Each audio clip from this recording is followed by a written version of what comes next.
নমস্কার। তো আমি আগেই বলেছিলাম যে কিছু ওই সিরিয়াস ব্যাপারের মাঝে মাঝে কিছু হালকা বিষয় নিয়ে আপনাদের সঙ্গে আলোচনা করব এবং আপনাদের বলবো। একটা কথা আমাদের বাংলায় চল আছে খুব, বাঘের গড়ে ঘোগের বাসা। তো বাঘ তো আমরা সবাই চিনি, কিন্তু ঘোগটা কি? অনেক সময় আমরা বিভিন্ন কথা বলি যেখানে আম, কিছু কয়েকটা শব্দ বাস্তব, কয়েকটা শব্দ অবাস্তব, অর্থাৎ তার কোনো অস্তিত্ব নেই। তো প্রথমে ভাবতাম যে না, সত্যি সত্যি ঘোগ কথাটাও সেরকমই একটা কিছু হবে, একটা অস্তিত্বহীন জিনিস। এবং আমাকে যখন আমি ছাত্রদের পড়াতাম নরেন্দ্রপুর স্কুলে, আমাকে অনেকে আমার ছাত্ররা জিজ্ঞেস করতো ঘোগটা কী। এবং সেই উদ্দেশ্যে আমি যে ঘোগ নিয়ে, ঘোগটা ব্যাপারটা কি, সেইটা সত্যি সত্যি কি একটা প্রাণী, সেইটা করতে গিয়ে আমি দেখলাম যে ঘোগ একটা প্রাণী। তার বাঘের ঘরে ঘোগের বাসা কেন বলে তাহলে? এইটা হচ্ছে এমন একটা প্রাণী যার দেখতে অনেকটা কুকুরের মতো চেহারাটা, আর একটু কুকুরের থেকে একটু উঁচু এবং লম্বা, এবং তার গায়ে বাঘের মতো ডোরা কাটা। সেই জন্তুটার নাম হচ্ছে ঘোগ, যেটার ইংরেজি নাম হচ্ছে টাইলাসিন। এই যে ঘোগ, সেইটা আমাদের বাংলা ভাষায় এটার খুব চল থাকলে পরেও ঘোগ কিন্তু কখনোই আমাদের এশিয়া মহাদেশ এই অঞ্চলে কিন্তু কোনো দিন পাওয়া যেত না। পাওয়া যেত কোথায়? না, অস্ট্রেলিয়ায়। অস্ট্রেলিয়ার যে তাসমানিয়া যে অঞ্চলটা আছে, এটা একটা দ্বীপের মতো, সে তাসমানিয়ায় এই ঘোগ জাতীয় প্রাণী, যাকে বলে তাসমানিয়ান টাইগার, সেটা পাওয়া যেত। সেই প্রাণীটিকে 1936 সালে এটা বিলুপ্ত প্রাণী বলে ঘোষণা করা হয়েছিল। এই প্রাণীটি এক সময় ওই তাসমানিয়ার বিভিন্ন অঞ্চল কিন্তু এই প্রাণীটি কিন্তু সেটা তাদের রাজত্ব ছিল। এবং যখন আস্তে আস্তে বন জঙ্গল কেটে যখন মানুষের বসতি হলো, তখন কি হলো, এই বাঘ, এই জাতীয় বড় বড় জীব মানে জন্তুগুলো তারা আগে আগে মারা পড়লো। এবং তার ফলে এই যে ঘোগের মতো যে সমস্ত প্রাণীরা থেকে গেল, তারা হচ্ছে যে ওখানে অস্ট্রেলিয়াতে ডিঙ্গো বলে একটা বন্য কুকুর আছে, তারা ভীষণই হিংস্র।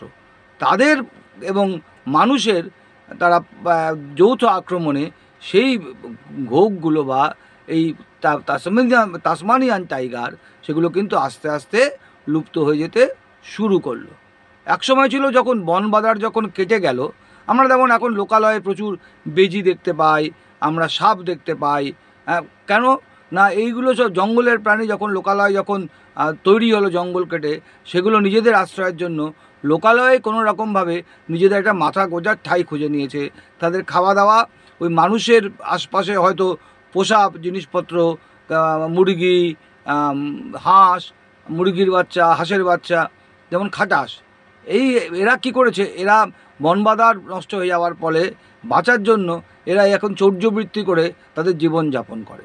এবং এই যে তাসমানিয়াতে এই যে তাসমানিয়ান টাইগার, কিংবা আমরা যাকে ঘোগ বলি, সেটা কি করতো, সেটা যখন দেখা গেল জঙ্গল শেষ, জঙ্গলে ছোট ছোট প্রাণীগুলো তারা খেত, তারা মানুষের বাড়িতে হানা দিতে লাগলো এবং ঘাস, মুরগি এসব নিয়ে যেতে থাকলো।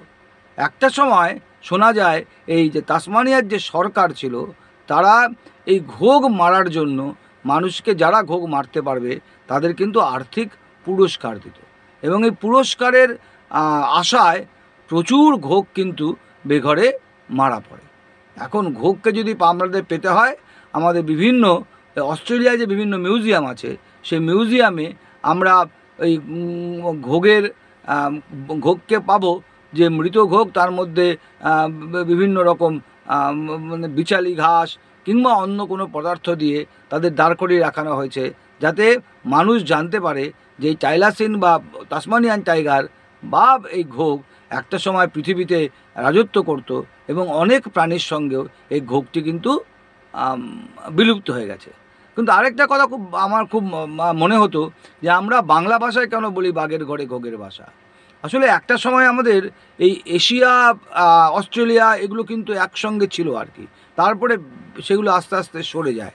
এবং আমার যেটা মনে হয় যে একটা যখন এরা যখন সব মহাদেশ যখন একসঙ্গে ছিল, সেই সময় যেমন ওইদিকে যেমন অস্ট্রেলিয়া থেকে যেমন আছে, যে এখন যেটা অস্ট্রেলিয়া, তাসমানিয়া, সেখান থেকে আমাদের ভারতের যে উপমহাদেশ, সেখানেও হয়তো এদের বিচরণ থাকতে পারে। সেই জন্য আমরা আমাদের বাংলা ভাষায়ও এই তাসমানিয়ান টাইগার বা ঘোগের কথাটি চলে এসছে। বাঘের সঙ্গে কিন্তু এদের কোনো সম্পর্ক নেই, শুধু গায়ে ডোরা কাটা দাগ ছাড়া। অনেক হায়নার যেমন একরকম, হায়নার সাইজ অনেক ছোট, কিন্তু এরা সাইজে একটু বড়, তার উঁচু বেশি, এবং তার মুখটা পুরো কুকুরের মতো, এবং গায়ে ডোরা কাটা বাঘের মতো দাগ আছে। সেই জন্য এই যে ঘোগ, আমরা বলি এই যে ঘোগটা হচ্ছে একটা প্রাণী ছিল, তার একটা বাস্তব কল্পনা নয়, এবং এই প্রাণীটি আস্তে আস্তে বিলুপ্ত হয়ে গেছে। এটাই হচ্ছে ঘোগ সম্পর্কে সংক্ষিপ্ত কথা। আশা করি আপনাদের এটা ভালো লাগবে। ভালো লাগলে পরে লাইক দেবেন এবং আমার চ্যানেলটি সাবস্ক্রাইব করবেন। নমস্কার।